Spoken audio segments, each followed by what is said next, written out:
Hello and welcome to the Cardinal News of Virginia, a podcast from Cardinal News. We're a nonprofit independent newsroom serving Southwest and Southside Virginia at cardinalnews.org. I'm Lisa Rowan, filling in for Dutchy Jesse. The Cardinal podcast is sponsored by Muneris, serving communities with expert group benefits and Medicare solutions. Today, we're joined by Emma Malinak, a Cardinal reporter covering Lynchburg and the surrounding communities. Emma, welcome back to the show. Thank you. We're here to talk about an article that you wrote recently. Here's the headline. In Virginia's ongoing abortion debate, zoning ordinances remain a central strategy. So when the Supreme Court overturned Roe versus Wade in 2022, it ended federal protection for abortion access and turned it over to state governments. Since then, every state in the South, except for Virginia, has enacted strict limits or outright bans on abortion. And so have Virginia's western neighbors in Kentucky and West Virginia. I never thought, though, that we'd be talking about zoning in terms of abortion. So we're going to start with the situation in Lynchburg, where the city is considering a change to local zoning laws that could impact abortion providers. Tell us about that. Thank you for that question, Lisa.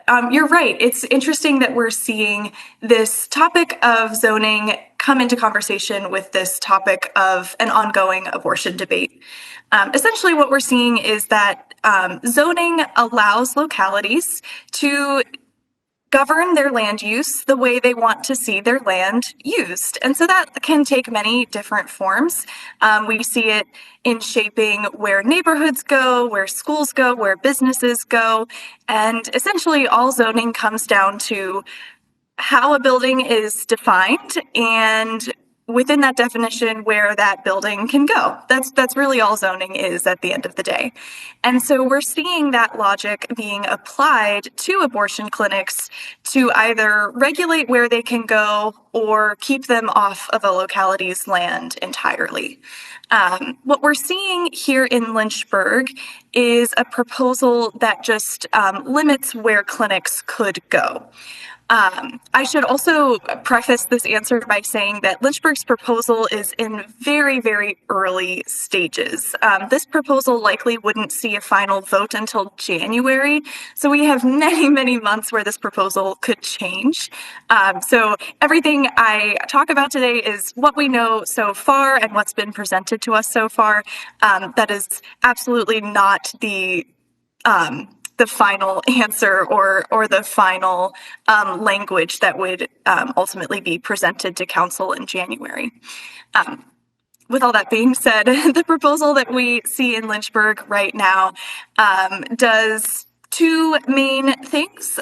First, it changes some definitions to make an abortion clinic its own definition, its own building. Right now, the way the zoning code is written, abortion clinics fall into a bigger umbrella of outpatient medical services. And so the first thing that would happen with this change is we would make a separate definition for abortion clinics, making them separate from those other outpatient services. The second thing that would happen is there would be some rules put in place for where that newly defined abortion clinic could operate. Essentially, what we would see is that abortion clinics would be allowed nowhere by right, meaning that local government would get involved at least at some point in the process. The way it's written now, abortion clinics in Lynchburg would only be allowed in 2 zoning districts, and in both of those zoning districts, they would need a conditional use permit, which means they would apply, the permit would go through multiple levels of city government, and then everyone in city government could have eyes on it and either give the final yes or the final no for that abortion clinic to move in. The proposal also includes some land use restrictions of where abortion clinics could operate in terms of closeness with other buildings. So we're seeing right now the language is saying that abortion clinics could not be within 1,000 feet of schools, churches, parks, and some various other community hubs. So again, that's where the proposal stands right now, but it'll be many, many months of likely revisions and amendments before we see that final proposal voted on. So Lynchburg is basically saying if this were to come to pass, they're saying abortion's legal in Virginia, but you can't do it here, right? And so does Lynchburg have any abortion providers at this time? No. And that's actually a relatively common pattern that we're seeing with these changes. Oftentimes, the localities that are proposing these changes are doing it in a proactive way, meaning that there's no abortion clinics in their locality at the time, but they're concerned about the possibility of one moving in one day. And so this is an effort that is taken uh, in advance or proactively. So no, there's not an abortion clinic in Lynchburg. There hasn't been one since 2009, I believe. There was a Planned Parenthood that operated here for a little bit, but that's been closed for more than a decade. So no, this would just be proactive in case any clinic would want to move in. And I want to clarify something that I did say because you mentioned that there would be some zoning areas where such a clinic would still be permitted, even under the Lynchburg rule, if it were to pass. So it's sort of saying abortion is legal, but you can only do it in very specific places here. Correct. And that's going down to just this idea of community values and community standards of where folks think it would be appropriate to see a service like this. And I know in your article you wrote that Bedford County recently did this sort of as a proactive move. Tell us about what happened in Bedford County and some of the other places that you were able to research while you were working on this article. Yes. So Bedford County did actually all of their changes just at that definition level, like we were talking about earlier. So in Bedford, what they did is they changed the definition of medical and dental clinics and said a medical and dental clinic does X, Y, and Z, all the things that we think about with those types of buildings. And then they added a line to the end of that definition that said, medical clinics do all these things except offer abortion services. And they cited a part of the state code that talks about what kind of services are accessible in Virginia. So essentially what they did there is they just wrote abortion services out of their zoning ordinance, which means if there was a clinic that tried to move in, they would have no way to apply for anything. They would have no way to even start the process of moving in because they're just not accounted for in any definition. So that's taking a slightly different approach, but it's still using that basic logic of zoning regulations. And what about, I think Tazewell and Russell County were also places that looked at some language around this. And I believe Bristol and Washington County had a similar issue as well, right? Correct. So yes, in this story, I tried to cast a wide net and just try to find patterns that are happening throughout our coverage area. And so yes, every locality that I researched took a slightly different approach, but the underlying factor is that localities are using the tools that are accessible to them to kind of chime in on this debate that is happening at a state and nationwide level. Some localities lean on more kind of informal resolutions that just say, we are a county or a city that wants to stand on this side or the other side.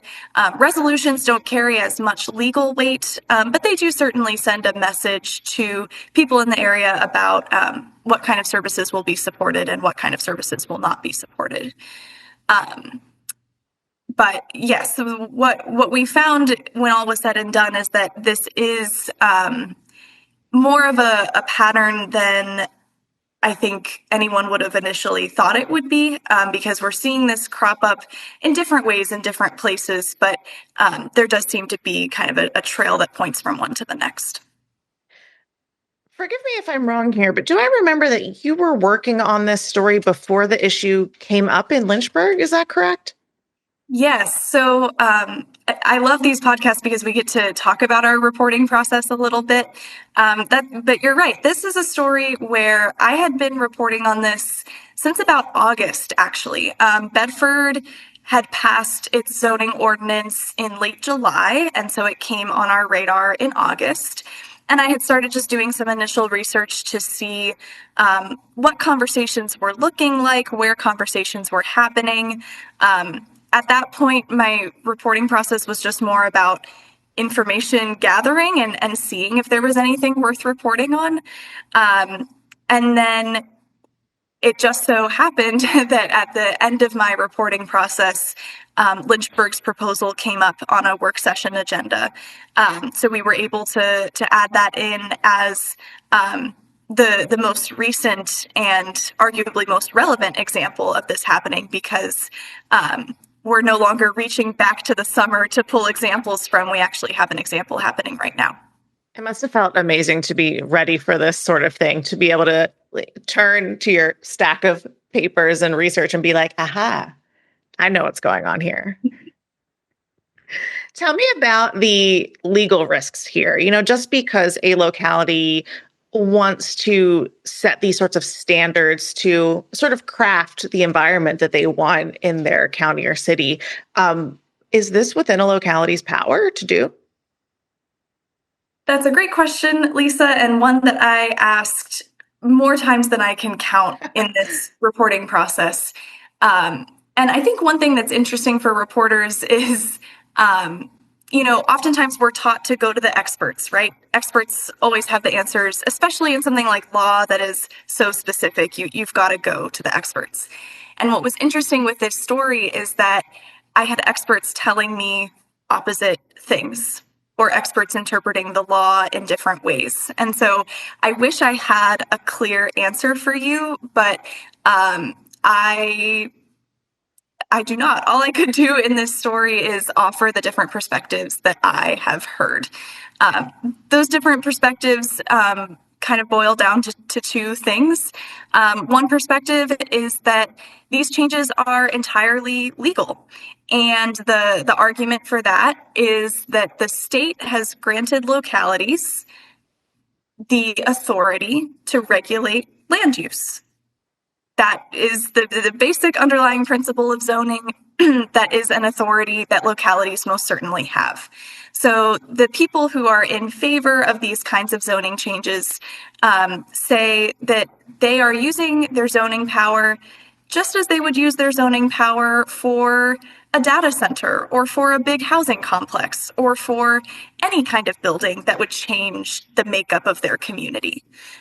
So that's certainly an argument that's there. There are arguments on the other side that say that this gets a little murkier when we think about the question of equal protection. So, are localities allowed to say that an abortion clinic is different than any other kind of medical clinic? That could be a legal question that would crop up in a challenge. Similarly, there's just the idea that there are sections of state code that talk about how Virginia thinks about abortion. We know what kind of services are allowed. And so there's also the question of when we start tinkering with that state code and possibly limiting what's protected in that state code, there's also some concerns there. So all that being said, I wish I had a clearer answer for you, but the experts that I talked to all see this in a slightly different way. And so all I could do in my story was present those different opinions and say that they're all out there in one way or another. The one thing that we know is that the only way we would get a firm legal answer is if someone challenged one of these zoning ordinances and it went before a judge in a courtroom. Then, of course, it would be on a case-by-case basis of what the zoning ordinance actually does, how the judge interprets it, what the lawyers argue.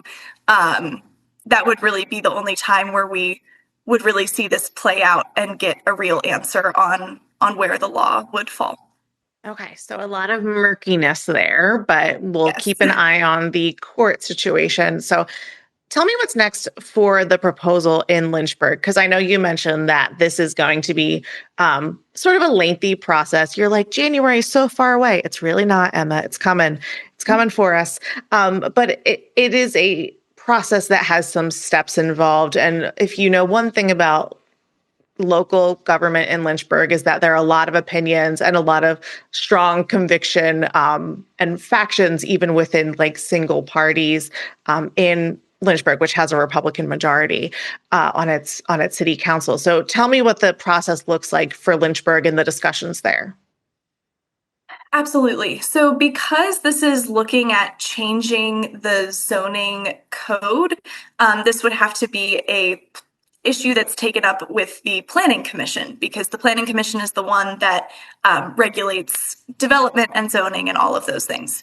So the next step for this proposal would be a public hearing with the Planning Commission, where the Planning Commission could hear what residents have to say and then make a decision about whether or not this change makes sense in Lynchburg's zoning ordinance.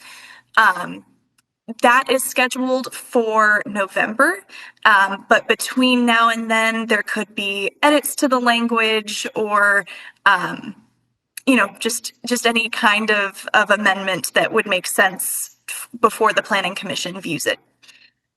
Depending on what happens in the Planning Commission, if the Planning Commission gives it a go-ahead, the zoning amendment would turn back to the city council, and the city council would be in charge of giving that final yes or no vote of if this will be adopted. The city council would also hold a public hearing at that time, so that would give residents another opportunity to have their voices heard, whether or not they're in favor or against this proposal. So I see some public meetings in your future that you'll be attending. Yes. Something else readers might want to be aware of is a proposed amendment to the Constitution of Virginia, which you touched on in your article. This is looking with a longer view, but tell us about that proposed change and what the timeline might be in considering that. Absolutely, yes. So that was a really interesting part of this reporting process because at the same time that we're seeing all these zoning proposals and changes, we're also seeing some movement on the other side of the abortion debate. And that movement is largely looking at what it could mean to have reproductive rights protected in Virginia's state constitution. That is a very lengthy process to change the state constitution. Currently, the state is one step into that process. So essentially, that first step was to pass a resolution to say, okay, we're going to amend the Constitution. So that resolution passed through the General Assembly. So that's step one. The next step is that the amendment itself would have to pass through the legislature again. So that would happen next year in the 2026 legislative cycle. And so people are thinking a lot about that right now because we are reelecting all of our state delegates this fall. And so for people who are looking at this debate, it all comes down to where the votes fall this November and who is in the legislature to either push this resolution through to the next step or to let it fall before advancing any further. If the legislature passes that amendment again, then it would appear on a ballot for Virginia voters to approve in November 2026. So that's more than a year from now, but that would be the final step. The constitutional change would be up to Virginia voters. And then only at that point would it be protected in the state constitution, meaning that reproductive rights would be written into the state constitution. Obviously, that's a process that is many, many months in the making, but it's certainly something that is on people's minds as they think about which delegates they want to vote for to represent their districts. Yeah, definitely. Who's going to control, which party is going to control the House of Delegates, the Senate, and, also the governorship is something that we've talked about so much. And then now we're so close to the election when we're recording this that now we're thinking about what happens after then and if power shifts and how it might shift. So between that taking place and then the debate in Lynchburg, I know we will be returning to you for updates for this. So Emma, how can readers reach you if they want to learn more or have questions? Absolutely. My email is emma@cardinalnews.org. It's very easy. Um, and that's the best way to reach me if you have any questions about this story or if you have anything that you want to contribute to my reporting. Excellent. Thank you, Emma, for being here today. Thank you, Lisa. And thank you for listening to the Cardinal News of Virginia. Thanks to our sponsor, Muneris, to Sean Eddy of Eddy Alexander for production support, and to Cardinal News' own Zach Shelton. Read all of our paywall-free local news coverage at cardinalnews.org. I'm Lisa Rowan. Take care now.